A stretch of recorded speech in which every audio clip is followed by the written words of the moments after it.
Maxay tahay sababta uu ninku u arko quruxda xaaskiisa una arko quruxda dumarka kale ee waddooyinka maraya? Nin ayaa u yimid sheekh xigmad badan wuxuuna ku yidhi, Sheekhow, markaan xaaskayga la sheekaysanayay, waxaan u arkayay inay tahay gabadha adduunyada ugu quruxda badan, iyadoo kalena haysanba dhalan. Markii aan mehersaday, waxaan arkay haween badan oo la mid ah. Markii aan guri isla galnana, waxaan arkay haween badan oo ka qurxoon. Markii aan dhowr sano wada joognana, waxaan arkay haweenkii oo dhan oo ka wada qurxoon xaaskayga. Maxaa sababay?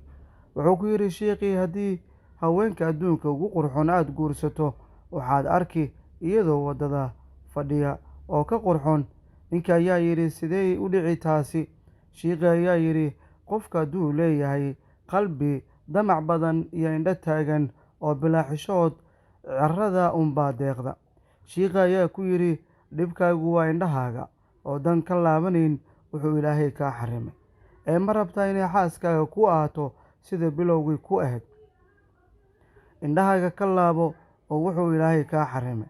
Waxaad arki doontaa xaaskaaga oo adduunka ugu qurux badan sidii awalba ay ku ahayd.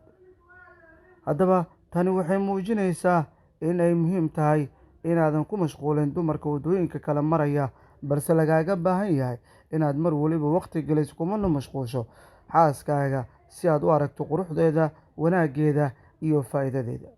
Waxaad la socodsiinaya waryaha arrimaha bulshada Gacal Ayman.